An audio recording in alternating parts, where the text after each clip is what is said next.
Hi, Roberta here.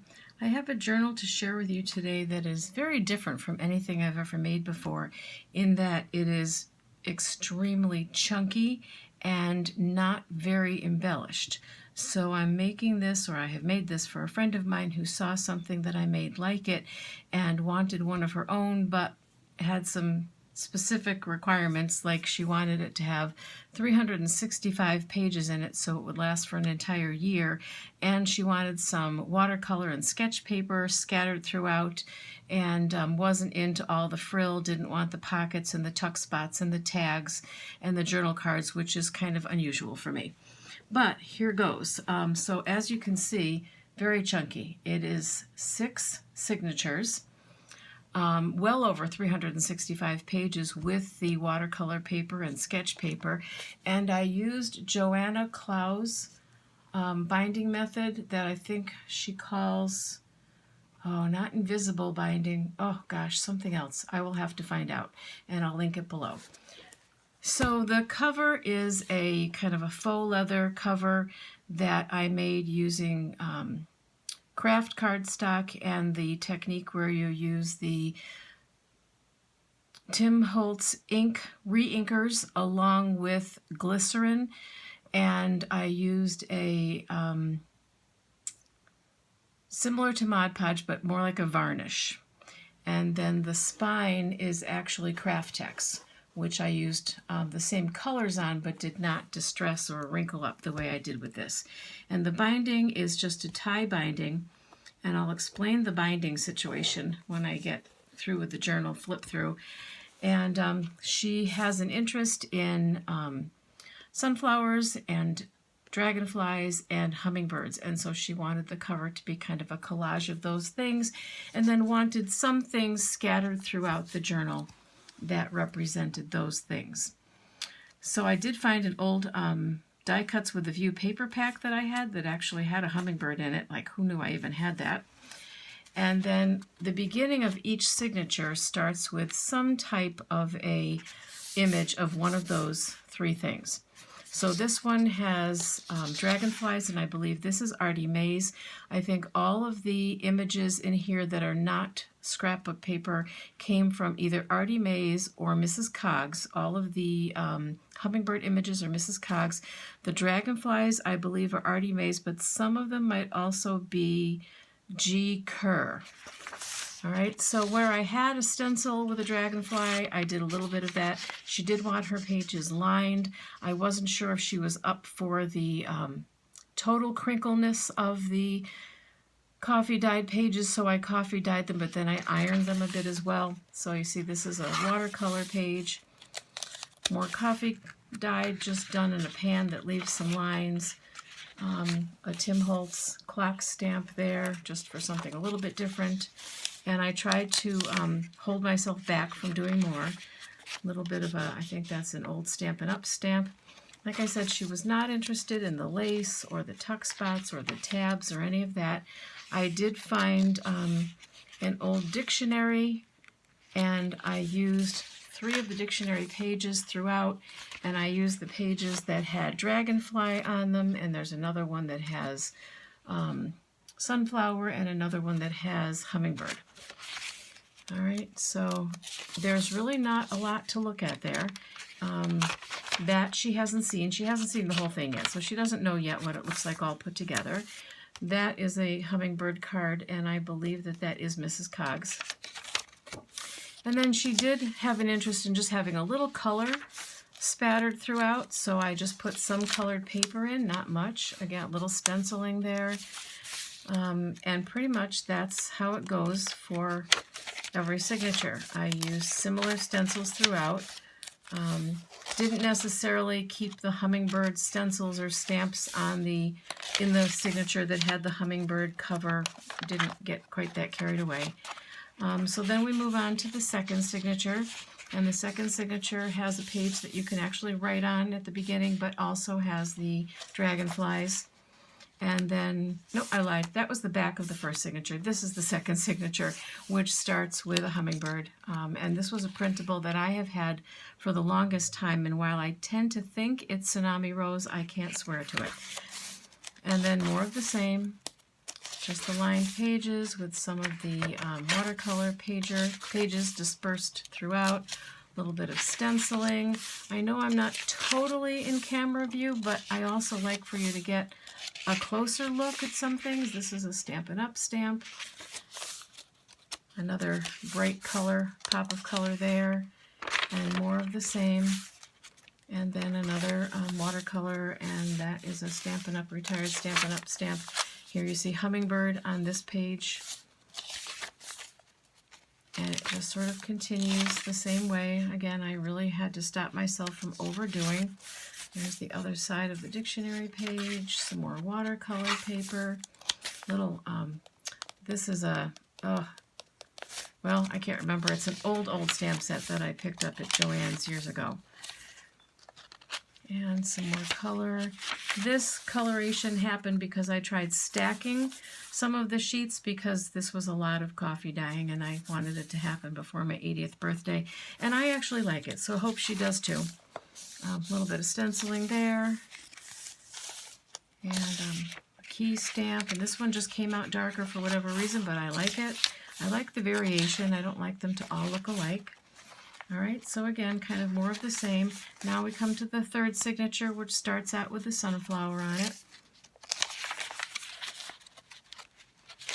And again, just more of the same. I won't take up too much of your time showing you all of it. A little bit of stamping. Found these little tiny, they're supposed to be dragonflies. To me, they look like butterflies, but...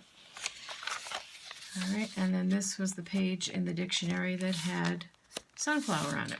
So I thought that was another nice touch to give her. And another one of those pen stamps.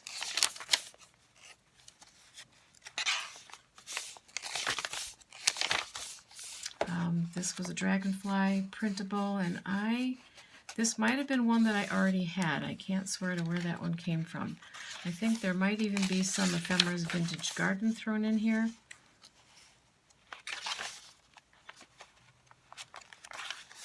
Okay. And that flower again.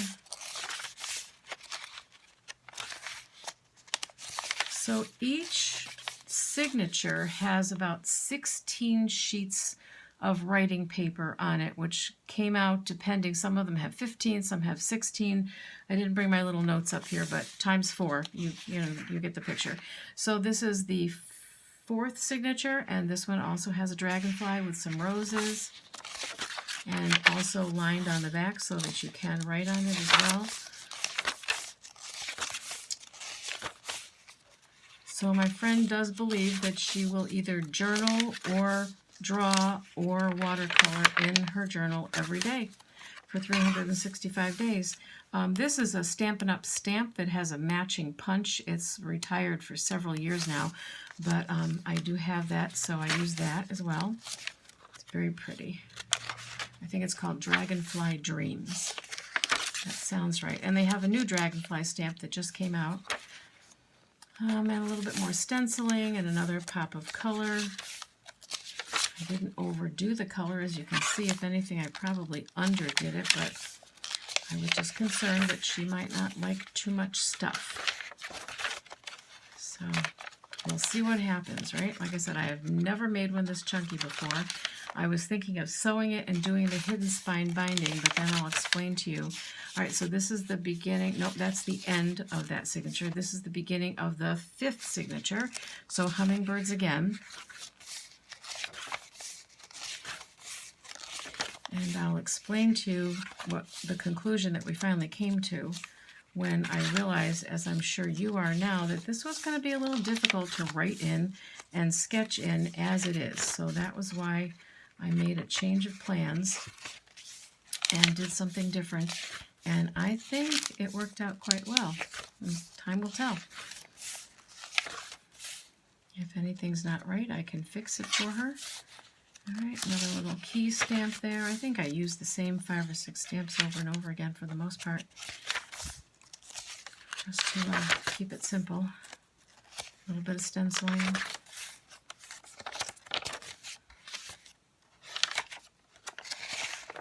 Dragonfly stencil again. All right, and now Now this is the beginning of the 6th and final signature, which has the dragonflies on it.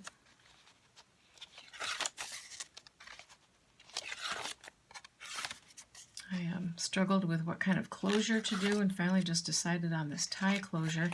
I don't think it will get any chunkier in this because it's not her intention to put things into it. So again, that's what makes it so different from what I've done before. I don't think she's going to be adding any bulk to it at all.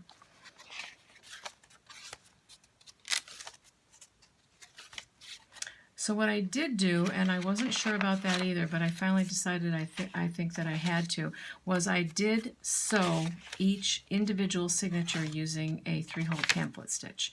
So those are secured, but then they are slipped in, kind of like an easy twine binding.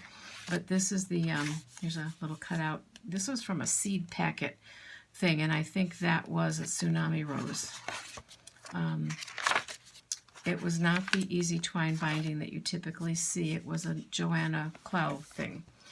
Okay, so what we decided was that, first of all, this isn't something you can put in your purse and carry around with you for the day. I don't know how that would happen. And when I was trying to demonstrate for her what this finish would look like, real quick, I made a sample to show her, and I still had that sample kicking around in the box. So what I said to her was, what if we make this journal so that you can slip a signature out? And I kind of hate to mess with it, but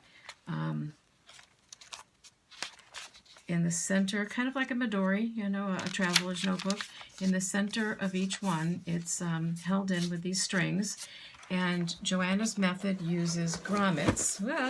And for 6 signatures, she has 3 on top and 3 on the bottom, and 2 strings go through each of the grommets. So the 6 signatures are here with each one has its own string, but the strings share a grommet. I hope that makes sense. I'm not sure if it even makes sense to me at the moment. So if she decides she's going someplace, like to the beach for the day or something, she can slip this out. And like I said, I'm just not going to mess with it right now because I'm afraid of tearing a page. If anybody's going to do that, she can do it. And they're not in there very tight. With this binding, it's tight enough so that they're definitely secure, but it's not, you can see it's not, they're tight enough so they're secure, but it's not a crazy tight binding. But then the idea is that she can take that one signature out and she can put it in here. And I just used some twine, and again, did not make this one very tight at all, and I just did that to kind of show her how it slips under. And I found some dragonfly paper in that same DCW, whatever it is, Die Cuts with a View, paper pack. So this is just for her to take one signature out of the big fat journal and slide it in here, because this you could take with you someplace. That thing is not going anywhere, I don't think. And then I made her a writing board to slip under the pages just for some stability and a harder writing surface. And so I'm going to give her both instead of just one because I don't want her struggling with this. It wasn't intended to be something she was going to have to fight with. So, but I'm reasonably happy with how it came out. You know, I learned a few things. I'd never done that binding before, and I watched Johanna's video like I don't know how many times, and even then I had it queued up and ready when I actually started working so that I could say, wait a minute, what did you just do? It's a little confusing, but once you start doing it, it's okay. And the good news is, if you start to do something wrong, which I did in this last signature, you know right away that something's not right. And so I went back and I watched the video again. You know, it doesn't make me sound very bright, does it? But it took a few times. And so that's it. Like I said, this is the largest journal I have ever made. Typically I do 1, maybe 2 signature journals. Typically they're either this size right here or they're Traveler's Notebook standard size. Occasionally they're a little bit bigger, but nothing this fat. But I'm liking it. I'm liking it a lot. And I had it, you know, hang over the edge more. First of all, Johanna says that when you do this type of a binding, you can't have your signatures in here too close to where your holes are, or they'll start to tear on your paper. So she said you really have to put the holes, you know, like maybe at least 1/4 of an inch above where the signatures are going to be. And of course, they sort of look like they're hanging there, but that's, that's what she said to do, so that's what I did. And on the whole, I like the look of it. When Johanna does hers, she leaves these strings like a yard long because she puts all kinds of beads and charms and things. And again, if my friend wasn't into lace and tags, I don't think she's going to be into beads either. I left just enough so she could put a few things on if she wanted to, and I'll explain that to her, but I didn't want to overdo it. And like I said, I learned a lot. So thank you for sticking with me and watching this, and I hope to have more journal videos coming in the near future.